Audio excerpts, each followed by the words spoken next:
आज स्टेट और non state actors दोनों ही आज बहुत सक्रिय हैं हैकिंग को लेकर, इंटरसेप्शन को लेकर। लिहाजा वो लगातार कोशिश करते रहते हैं कि मोबाइल फ़ोन्स को टारगेट किया जाए। एंड्रॉयड और जब एप्पल की तुलना करें तो आप पाते हैं कि एंड्रॉयड बहुत असुरक्षित है। इसलिए अधिकांश लोग एप्पल को इसलिए प्रेफर करते हैं क्योंकि वो प्राइवेसी ड्रिवन कंपनी है। लेकिन ऐसा नहीं है कि अगर आप प्राइवेसी ड्रिवन कंपनी हैं तो आप पर आक्रमण नहीं हो सकता। तो लगातार स्टेट स्पॉन्सर्ड एक्टर्स जो होते हैं वो आईफोन्स को टारगेट करने का प्रयास करते रहते हैं। कई बार सफल भी हो जाते हैं घुसने में, ताकि वो न केवल स्पाईवेयर या मेलवेयर इम्प्लांट कर सकें बल्कि महत्वपूर्ण जानकारी भी वहाँ से उठा सकें। तो अगर ये आज जो वार्निंग आई है एप्पल की विभिन्न भारतीय पब्लिक फिगर्स को, ये इंडिकेटिव केवल इस बात का है कि साहब ये स्टेट स्पॉन्सर्ड अटैक्स लगातार इन पब्लिक फिगर्स के फ़ोन्स पर हो रहे हैं और ये उनको आगाह करने का एक प्रयास है। वो वार्निंग खुद कहती है कि हो सकता है कि ये फॉल्स वार्निंग हो, लेकिन फिर भी हम आपको आगाह कर रहे हैं क्योंकि आप जो हैं या जो जिस किस्म का काम करते हैं, इस संदर्भ में आपको टारगेट करना लाजमी है। तो लिहाजा आपको एडवांस वार्निंग दी जा रही है। आज स्टेट स्पॉन्सर्ड एक्टर्स जो हैं बहुत ज़्यादा सक्रिय हो गए हैं क्योंकि स्टेट्स सामने नहीं आना चाहती। वो इनडायरेक्ट साइबर एक्टर्स के माध्यम से अपने विभिन्न जो मंसूबे होते हैं उनको पूरे करने का प्रयास करते हैं।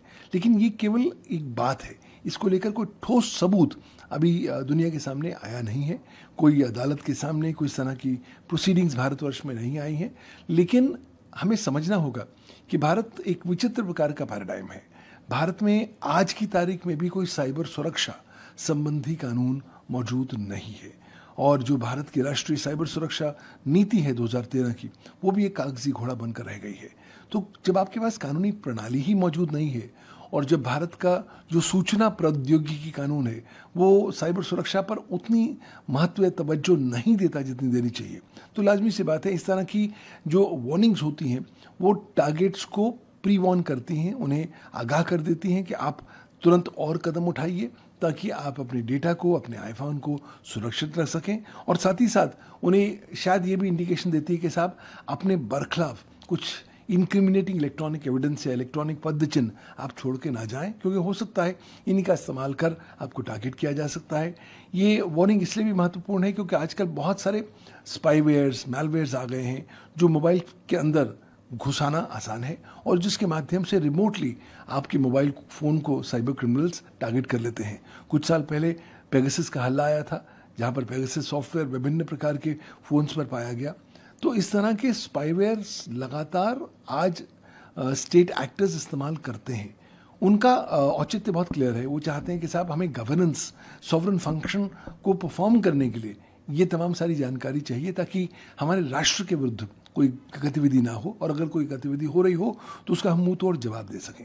जहाँ दूसरी ओर अगर आप उपभोक्ताओं की बात करें तो उन्हें लगता है कि सब जब मैंने आपके कानून का पालन किया है तो आपको अधिकार नहीं बनता कि आप मेरी निजता के अधिकार के अंदर आप दखलंदाजी करें। क्यों? क्योंकि भारतवर्ष में आज जो निजता का मौलिक अधिकार है वो एक फंडामेंटल राइट के तौर पर सुप्रीम कोर्ट ने घोषित कर दिया है आर्टिकल 21 में। लेकिन इन दो विभिन्न प्रकार के विरोधाभास एलिमेंट्स में किस तरीके से आप समन्वय, सामंजस्य स्थापित करेंगे वो आने वाला समय बताएगा। लेकिन हाँ, इस तरह की वार्निंग्स न केवल भारतवर्ष में आ रही हैं और राष्ट्रों में भी विद्यमान पब्लिक फिगर्स हैं उनको भी लगातार वार्निंग्स आ रही है और शायद इन वार्निंग्स को वो लाइटली ना लें तो अच्छा है। जितनी तरीके से वो अपने फ़ोन्स को सशक्त कर सकें, सुरक्षित बना सकें, सुदृढ़ बना सकें और अपने डेटा को सुरक्षित रख सकें, उतना अच्छा उनके लिए भी होगा। और साथ ही साथ ये कहीं ना कहीं जब आप काम करेंगे तो जो आप स्टेट स्पॉन्सर्ड अटैकर्स की जो क्रिमिनल मंसूबे हैं उनको भी नकारने में कामयाब हो पाएंगे।